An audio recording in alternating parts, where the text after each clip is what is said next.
श्री स्वामी समर्थ. श्रावण महिने म्हटलं की व्रतवैकल्य ही आलीच आणि याच महिन्याची सुरुवात ही आहे गुरुवारने. आणि अशा महिन्यामध्ये आपल्याला आपल्या इष्टदेवतेची सेवा करायला भेटणं हे कितीतरी मोठं पुण्याचं काम आहे. गुरुवारने श्रावण महिन्याची सुरुवात होत असल्याकारणाने तुम्ही स्वामी महाराजांना अशा प्रकारे अभिषेक घालू शकता. तुम्ही दुधाने, दह्याने किंवा पंचामृताने अभिषेक घालू शकता. स्वामी महाराजांना छानसं उटणं लावून घ्या आणि स्वामी महाराजांना छान असं स्नान करून घ्या. यानंतर तुम्ही दुधानेही अभिषेक घालायचा आहे, जेणेकरून उटणं पूर्णपणे निघून जाईल. अगदी दिवाळीला आपण उटणं लावतो त्याच पद्धतीनं स्वामी महाराजांना हे उटणं लावायचं आहे. यामध्ये तुम्ही गुलाबजलही वापरू शकता. खूप छान सुवासही येतो. आणि याच दिवसापासून स्वामी महाराजांचे श्री स्वामी चरित्र सारामृताचे जे अध्याय 21 अध्याय आहेत त्याचेही पठण करू शकता. तुम्ही 3 दिवसाचं पारायण करू शकता, 7 दिवसाचं, 11 दिवसाचं, 21 दिवसाचं, जसं तुम्हाला जमेल त्या पद्धतीनं पारायण श्रावण महिन्यात करू शकता. कारण श्रावण महिन्यात केलेल्या पारायणाचे पुण्य हे अनंतपटीनं वाढत असतं आणि हा महिना खूपच शुभ मानला जातो. तर तुम्हाला तुमच्या इष्टदेवतेची सेवा करण्याचा मोठा योग आलेला आहे. या दिवशी पारायण करायचं असेल तर तुम्ही स्वामी महाराजांना छानशी अशी अभिषेक घालून त्यानंतर त्यांची मूर्ती सजवून वेगळ्या पाटावरही मांडणी करू शकता. म्हणजे संकल्पयुक्त तुम्हाला जर सेवा करायची असेल, तुमची एखादी इच्छा अपूर्ण असेल, ती पूर्ण व्हावी असं वाटत असेल तर पाटावरती असं तुम्हाला स्वामी महाराजांना तुमचा संकल्प सोडून जी काही मनातली इच्छा आहे ती स्वामी महाराजांना सांगून तुम्ही ही सेवा करू शकता. मग यासाठी तुम्ही 3 दिवसाचं, 7 दिवसाचं पारायण करू शकता, जशी तुमची इच्छा असेल त्या पद्धतीनं. या महिन्यामध्ये अखंड सत्यनारायणही घातला जातो, 5 दिवसाचा, 7 दिवसाचा. आणि भोलेनाथांना प्रसन्न करून घेण्यासाठी ही सेवा केली जाते.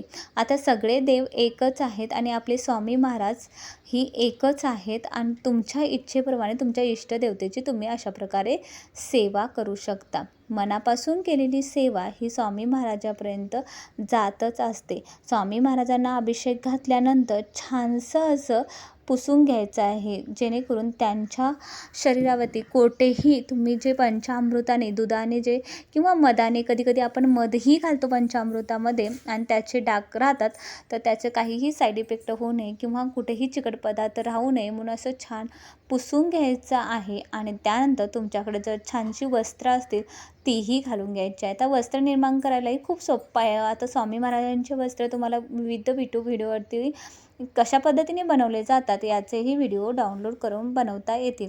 घरच्या घरीही वस्त्र तुम्ही बनवू शकता. जरी वस्त्र घालायचे नसते तसेही तुम्ही स्वामी महाराजांना पाठावरती छानसं तांदूळ ठेवून तांदळावरती स्वामी महाराजांची मूर्ती ठेवल्याचा समोर एक निरांजन सतत तेवत ठेवलं असं छान पूजा मांडणीही होते. या महिन्यात तुम्ही गुरुचरित्राचे पारायण जरी केले तर उत्तमच आहे. कारण या महिन्यामध्ये केलेले कोणतेही पारायण किंवा देवधर्माची कार्य अनंतपटीनं आपल्याला पुण्यही देत असतात आणि खूप छान असं मंगलमय वातावरणही आपल्या घरामध्ये होत असतं. आता मी स्वामी महाराजांना असं छानसं पुसून घेतलेलं आहे आणि त्यांना एका वेगळ्या पाटावरती ठेवणार आहे. अशा पद्धतीनेही तुम्ही पाटावरती ठेवू शकता. त्यावरती छानसं वस्त्रही मुलायम अंथरून स्वामी महाराजांची सेवा करू शकता. स्वामी महाराजांची सेवा जर तुम्हाला जमत नसते, म्हणजे पूर्ण पुस्तक वाचायला या महिन्यात जमत नसते, लहान बाळं असतात किंवा काही जॉब करणाऱ्या स्त्रिया असतात, अशा स्त्रियांना कंटिन्यू पुस्तक वाचणं जमत नाही, तर अशा स्त्रियांनी तुम्ही 3-3 अध्याय जरी रोज वाचले, म्हणजे 15 ते 20 मिनटं जरी स्वामी महाराजांना दिलेत तरीसुद्धा स्वामी महाराजांना तुमचा तो वेळ हवा आहे, दुसरं काहीही नको. तुम्ही भक्तिभावानं त्यांच्यासाठी जो वेळ काढता तो महत्त्वाचा असतो.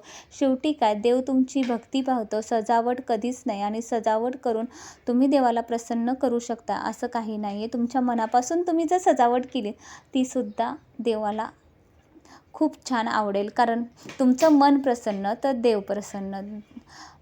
तर आजची ही सेवा तुम्हाला कशी वाटली? आणि हो, स्वामी महाराजांचं कोणतं पारायण तुम्ही करणार आहे, म्हणजे की गुरुचरित्र किंवा स्वामी चरित्र सारामृत याचं जर तुम्ही पारायण करणार मला कमेंटमध्ये नक्की सांगा.